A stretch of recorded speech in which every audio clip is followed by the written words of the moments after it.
Selamat petang, salam sejahtera. Ini isu yang paling kita tunggu-tunggu dan kita cari-cari, bahkan yang paling menggemparkan seluruh Malaysia berkaitan dengan SPRM dan juga Muhyiddin Yassin. Wah, ini pasti membuatkan Anda semua tertanya-tanya apa isu ini sebenarnya. Sebelum itu, sila tinggalkan dulu komen kamu dan tekan butang subscribe untuk mendapatkan isu-isu terkini daripada channel saya ini. Baik, saudara-saudara, hari ini daripada UMNO sendiri selepas dihantam berhabis-habisan oleh musuh peribadi mereka, musuh parti mereka di tempat lain, yaitu Perikatan Nasional, akhirnya UMNO berkata, bila Muhyiddin mahu jumpa SPRM. Apa sebab Muhyiddin nak jumpa SPRM pula?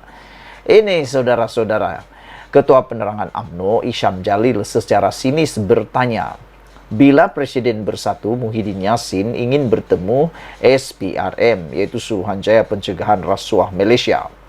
Isham berkata, rakyat ingin mengetahui tentang dakwaan penyelewengan dana kerajaan sebanyak RM92.5 bilion semasa darurat COVID-19 ketika negara dipimpin ahli Parlimen Pagoh itu.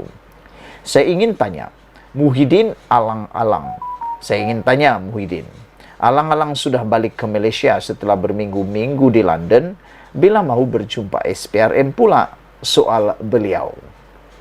Sebelum ini, Isham sudah melontarkan pertanyaan di mana Muhyiddin selepas dia dikatakan bercuti di luar negara. Sebelum itu, tular gambar mirip bekas Perdana Menteri ke-8 yang dikatakan bercuti di London. Percutian itu dikaitkan dengan langkah London yang dikatakan merancang usaha untuk menggulingkan kerajaan pimpinan Perdana Menteri Anwar Ibrahim. Berapa pemimpin UMNO yang dikaitkan dengan perkara itu seperti Mazir Khalid dan bekas Perdana Menteri Ismail Sabri Yaakob menafikan tuduhan itu. Muhyiddin menafikan dakwaan menyeleweng dana RM92.5 bilion dan menyifatkannya sebagai pembohongan maha dahsyat. Awal bulan ini, Ketua Pesuruhjaya SPRM Azam Baki mengesahkan penahanan seorang lelaki berusia 42 tahun berhubung dakwaan penyelewengan RM92.5 bilion yang diperuntukkan untuk pakej rangsaan COVID-19 sewaktu pentadbiran terdahulu. SPRM menahan Ketua Pegawai Eksekutif sebuah syarikat swasta kerana didakwa menjadi orang tengah dalam pengagihan projek kerajaan di bawah pakej rangsangan ekonomi antara tahun 2020 dan 2022. Saudara-saudara sekalian, saya tertarik dengan persoalan daripada Isham Jalil ini, yaitu beliau tanya bilakah Muhyiddin akan bertemu Suruhanjaya Pencegahan Rasuah Malaysia SPRM. Yang nak ditanya juga ialah bilakah SPRM akan jemput panggil Muhyiddin Yassin. Itu yang hendak kita ketahui. Bila agak-agak SPRM akan berjumpa Muhyiddin Yassin. Dan seperti yang kita semua tahu, ada duit yang sedang menjadi kata-kata di seluruh media sosial, yaitu tentang dana kerajaan sebanyak 92.5 bilion semasa darurat COVID-19 ketika negara dipimpin ahli Parlimen Pagoh ini, yaitu Muhyiddin Yassin. Benarkah 92.5 bilion ini telah diselewengkan ataupun tidak?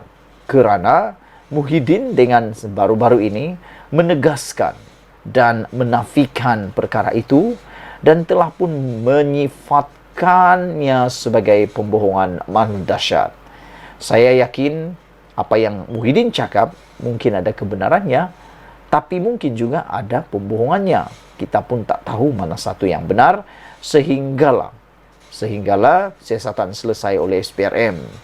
Yang mengejutkan kita ialah awal bulan ini Ketua Pesuruhjaya SPRM Azam Baki mengesahkan penahanan seorang lelaki berusia 42 tahun berhubung dakwaan penyelewengan RM92.5 bilion yang diperuntukkan untuk pakej rangsangan COVID-19 sewaktu pentadbiran dahulu. Maknanya, saudara-saudara sekalian, apabila ada penahanan seperti ini, ada sesuatu yang mencurigakan kita yang mungkin dapat dihidu oleh SPRM. Benarkah dengan penahanan lelaki berusia 42 tahun ini akan dapat mengaitkan dengan pemimpin-pemimpin jerung-jerung besar yang lain? Adakah pegawai yang ditangkap ini atau ditahan ini hanya adalah ikan-ikan bilis? Dan kita harap jerung-jerung ikan paus yang lain tetap akan ditangkap atau ditahan. SPRM menahan Ketua Pegawai Eksekutif sebuah syarikat swasta kerana didakwa menjadi orang tengah dalam pengagihan projek kerajaan bawah pakej rangsangan ekonomi pada tahun 2020 tersebut. Saudara-saudara, sebelum kita berpisah, mohon kiranya anda tekan butang subscribe untuk mendapatkan isu terkini dari channel saya ini dan berikan komen anda. Adakah anda juga tertarik untuk mengetahui di mana dana itu 92.5 bilion dan apa tindakan terkini SPRM seperti soalan daripada Isyam Jalil ini bila Muhyiddin mahu jumpa SPRM. Ikuti terus ulasan selepas ini. Selamat datang, salam sejahtera. Akhirnya Anwar Ibrahim umum keputusan yang paling mengejutkan kita selepas lebih 20 tahun. 20 tahun Anwar tak lakukan apa-apa tentang perkara ini. Anwar juga tak pernah umum apa-apa keputusan tentang ini. Dan akhirnya dengan begitu kejutan besarnya, mungkin juga kepada seluruh ahli politik dan ahli parlimen Malaysia, juga mungkin Rafizi, PKR, dan tidak terkecuali Mahathir Mohamad, apabila Anwar Ibrahim mengesahkan bahawa beliau akan hadir di dalam rumah terbuka MCA. Mungkin anda fikir ini isu biasa, tetapi ikuti ulasan ini supaya kamu tahu kenapa saya pilih ulasan ini sebagai ulasan popular dan hangat untuk anda semua. Anda tahu, MCA itu ialah parti komponen Barisan Nasional dan ianya tidak sehaluan dengan parti DAP yang ada dalam Pakatan Harapan. Namun setelah lebih 20 tahun atau 2 dekad, Anwar akhirnya hadir rumah terbuka MCA. Setelah lebih 2 dekad hilang kuasa, iaitu sejak September 1998, Anwar Ibrahim diundang ke rumah terbuka Tahun Baru Cina anjuran MCA. Pada hujung minggu ini, Perdana Menteri dan pengerusi PH itu akan menghadiri majlis tersebut di Ibu Pejabat MCA di Kuala Lumpur sebagai salah seorang tetamu kehormat. Malah mungkin ada pegawai Anwar yang masih muda ketika dia dipecat dari kerajaan. Tapi tidak pasti, bila kali terakhir Anwar Ibrahim menjejakkan kaki ke situ. Carian Google secara sepintas lalu juga gagal memberi sebarang maklumat mengenai perkara ini.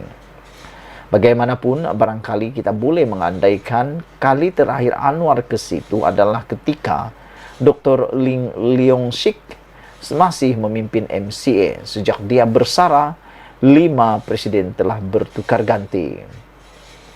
Presiden MCA pada masa ini, iaitu Wee Ka Siong, dijangka akan menyambut kedatangan Anwar.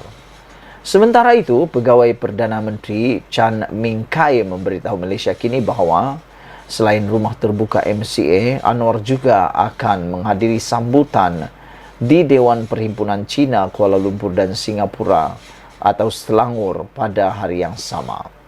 KLSCAH adalah bangunan ikonik, sering mendapat perhatian pihak berkuasa kerana menganjurkan pelbagai acara yang dikaitkan dengan pihak pembangkang sebelum ini.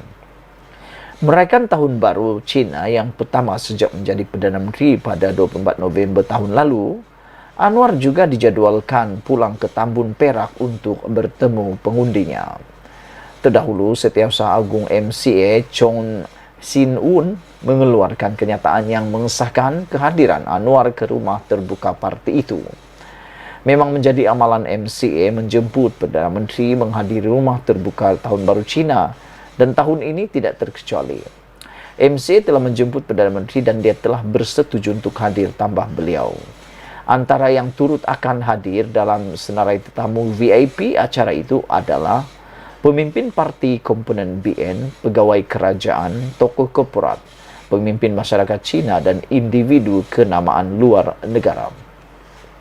Selepas acara itu, Anwar akan menuju ke KLSCAH untuk menghadiri acara Losang yang dijadwalkan pada 11.30 pagi di mana dia dijangka menyampaikan ucapan.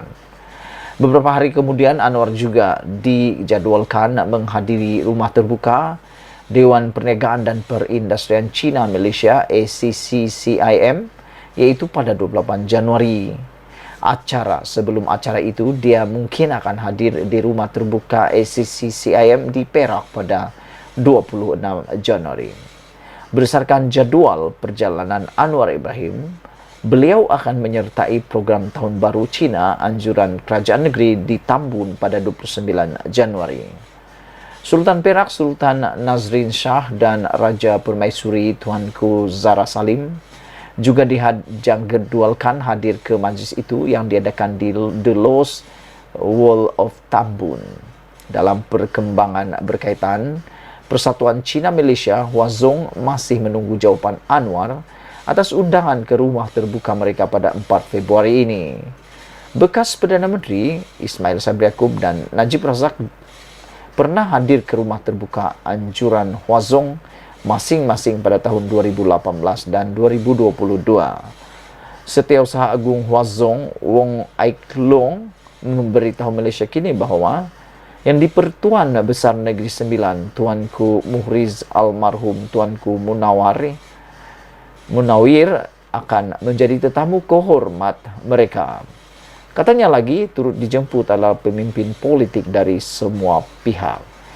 Saudara-saudara sekalian, pada pendapat saya inilah satu detik dan satu titik bersejarah untuk negara kita apabila kelihatan semua parti politik mula bersatu padu hanya untuk mahu supaya negara kita ini bersatu padu dan juga aman tentram. Begitulah hebatnya Anwar Ibrahim. Sebelum kita berpisah, sila tinggalkan komen Anda dan ikuti terus ulasan selepas ini.